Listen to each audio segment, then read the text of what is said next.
Assalamualaikum warahmatullahi wabarakatuh. Bismillahirrahmanirrahim. Alhamdulillahi rabbil alamin. Allahumma salli ala sayyidina Muhammad wa ala ali sayyidina Muhammad walhamdulillahi rabbil alamin.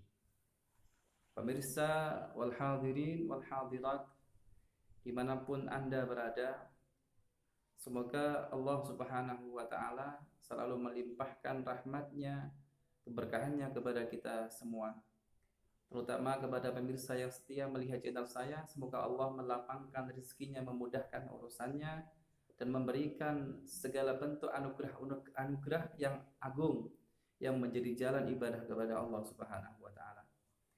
Pemirsa, kali ini kita akan membahas tentang ayat-ayat mutasyabbihat. Ayat-ayat mutasyabbihat di Al-Quran itu banyak.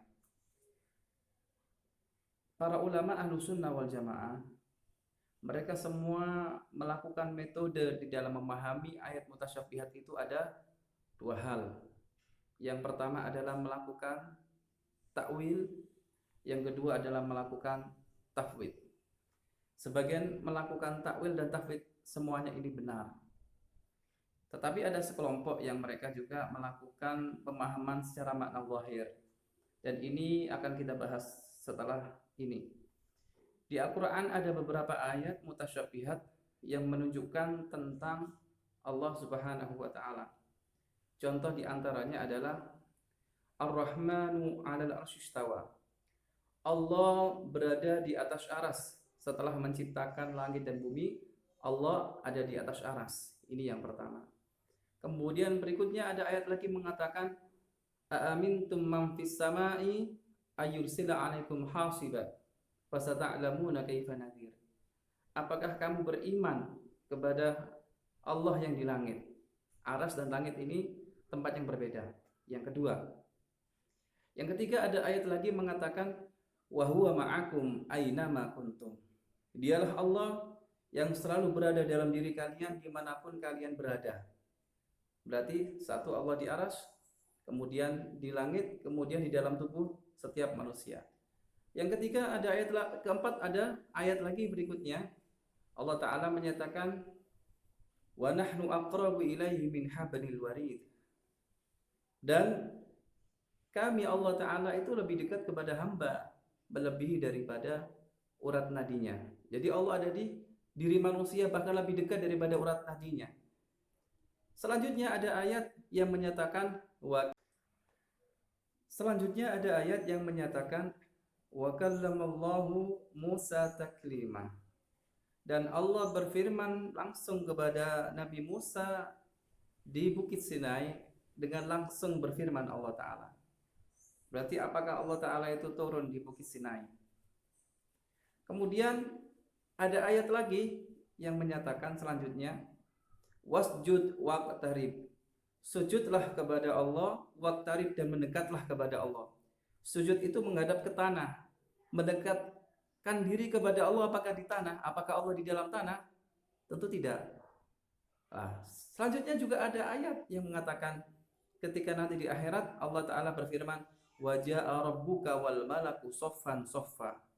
Dan Allah datang memerintahkan, menetapkan keputusannya, dan kemudian para malaikat menyambut Allah dengan berbaris-baris.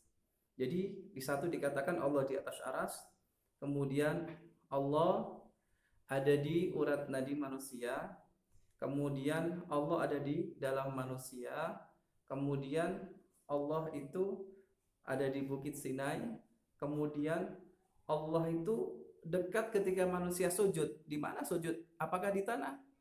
Kemudian dikatakan selanjutnya adalah Allah ketika akhirat datang, Allah Ta'ala datang di depan malaikat di mahsyar. Di mana itu? Tentunya bukan di aras, bukan di langit.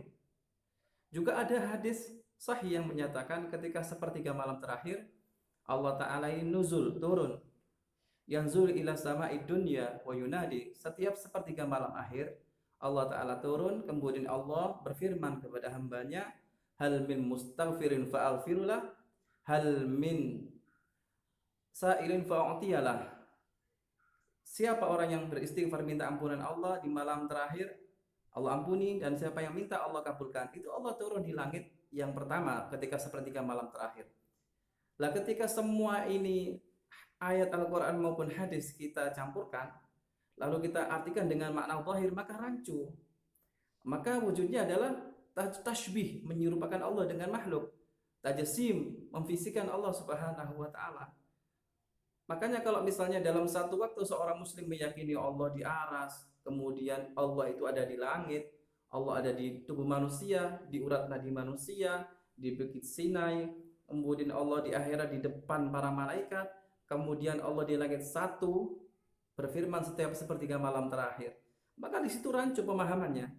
Maka yang benar adalah pemahaman akidah Ahlus Sunnah wal Jamaah, yaitu melakukan takwil dan tafwid.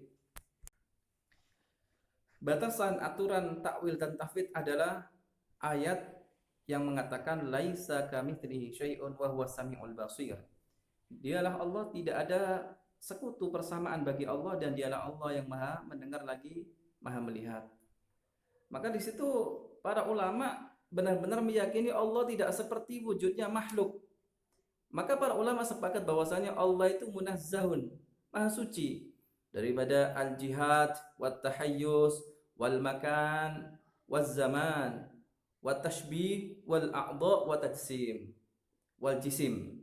Jadi Allah Subhanahu wa taala itu tersucikan dari segala bentuk sifat kemakhlukan, seperti butuh tempat, arah, waktu, zaman, kemudian butuh fisik dan seterusnya. Karena itu adalah sifat makhluk, dan Allah tidak sama dengan makhluk.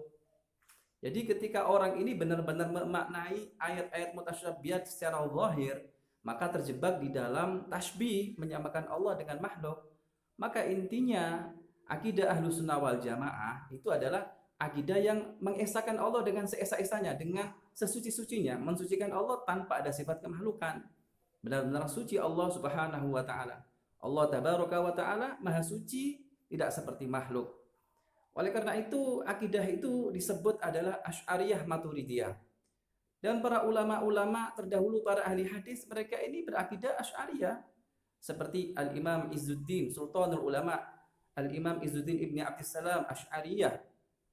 Al-Imam Al-Ghazali, Hujjatul Islam, Asy'ariyah. Al-Imam Al-Baihaqi Al-Hafidh, Asy'ariyah. Al-Imam Ibnu Hajar Al-Asqalani, Ibnu Hajar Al-Haytami, Asy'ariyah. Kemudian Imam Ibnul Qayyim Al-Jauzi, Asy'ariyah. Ibnu Katsir, Asy'ariyah. Dan banyak para ulama-ulama terdahulu itu mereka Asy'ariyah. Karena Asy'ariyah ini adalah akidah yang dibangun oleh Al-Imam Abu Hasan Al-Asy'ari.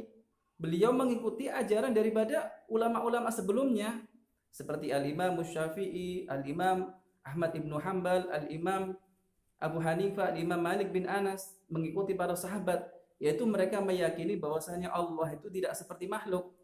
Terhadap ayat-ayat mutasyabihat, para ulama salaf maupun khalaf, mereka melakukan tafwid, menyerahkan artinya semuanya kepada Allah tanpa mengartikan secara zahir ataupun fisik.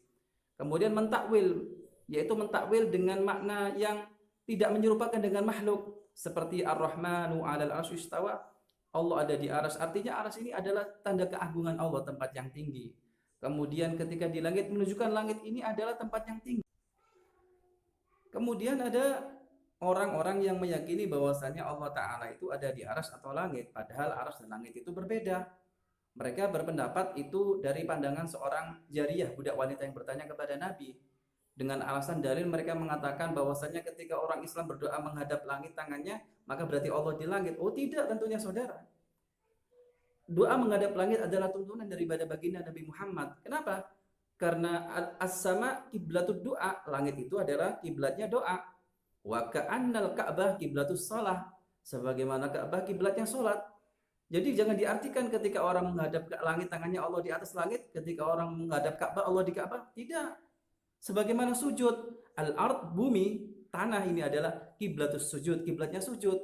Maka jangan diartikan ketika orang akal sehat itu akan menolak segala pernyataan atau pemikiran-pemikiran yang menyatakan Allah itu seperti makhluk. Maka saudaraku yang dirahmati Allah Subhanahu wa taala, dari sini kita harus paham betul bahwasanya akidah Ahlus Sunnah wal Jamaah atau yang dikenal dengan akidah Asy'ariyah yang mana Asy'ariyah ini banyak daripada pengikutnya Imam Syafi'i, kemudian Maturidiyah banyak pengikut daripada madhab Hanafi. Intinya mereka itu sama, yaitu mengisahkan Allah, mensucikan Allah tanpa sifat-sifat kemakhlukan. Dan terhadap ayat-ayat mutasyabbihat mereka hanya melakukan tahwid maupun takwil, tidak benar-benar menyatakan makna zahir, karena itu akan menjebak keimanan seseorang untuk meyakini Allah itu seperti makhluk, dan itu bukan ahlus sunnah wal jamaah. Jadi tashbih menyerupakan Allah, tajsim menyerupakan Allah dengan fisiknya makhluk, itu bukan akidah ahlus sunnah wal jamaah. Oleh karena itu mari kita menjaga akidah ahlus sunnah wal jamaah dengan kita mengikuti kajian-kajian taklim para ulama-ulama yang sanadnya sambung jelas sampai kepada Rasulullah, dan ikuti kajian-kajian yang jelas yang tidak mudah menyesatkan, menuduh syirik kafir kepada umat Islam. Mari kita ajak bersama kepada saudara-saudara, mari kita ramaikan majelis-majelis taklim yang dipimpin oleh para ulama Ahlus Sunnah wal Jamaah. Semoga Allah Subhanahu wa taala merahmati kita semua, menjaga akidah kita semua, menjaga keimanan kita semua, keistiqomahan kita semua, dan Allah Subhanahu wa taala memberikan kita kemudahan di dalam melakukan ketaatan zahiran wa batinan. Demikian yang dapat kami sampaikan, semoga bermanfaat. Wallahu a'lam bishawab. Assalamualaikum warahmatullahi wabarakatuh.